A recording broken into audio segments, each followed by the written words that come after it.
ושמחת בחגך, והיית אך שמח, ושמחת בחגך, והיית אך שמח.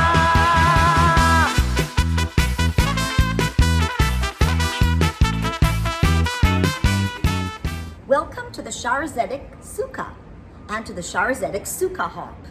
So here we are for the holiday of Sukkot, the holiday of huts, the huts that are reminiscent of the tents in which the children of Israel dwelled when they came out of the land of Egypt on their way to the land of Israel.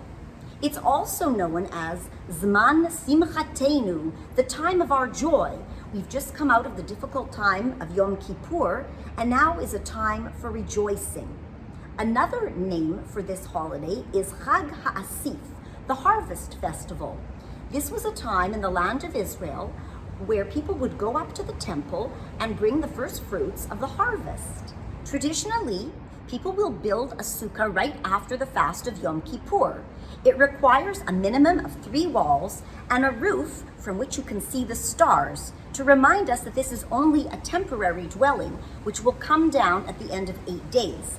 In the land of Israel, it's only 7 days. Now this sukkah has some decorations to remind us of some of the things that we do in the sukkah. We have the blessing for dwelling in the sukkah, and in warmer climates, some people even sleep in the sukkah, or at least have their meals in the sukkah. We also say a blessing for Shehechianu. Shehechianu v'kimanu v'higiyanu lazman hazeh, that God has brought us to this moment.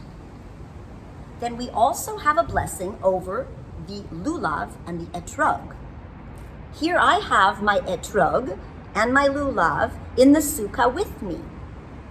You will notice later in our program, the rabbis will explain how to make your blessing on the lulav and etrog. This one smells fabulous. You'll also notice there are some posters that have pictures of some of our ancestors.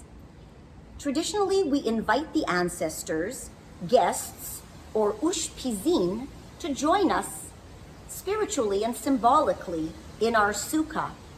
It is also customary to invite somebody you don't know into the sukkah, a guest, that our homes should always be open. And now we are going to visit the homes of our rabbis. Please pay attention to all the information, because at the end of the program, there's going to be a trivia quiz with some wonderful prizes you can win. So let's go on to the next part of our program.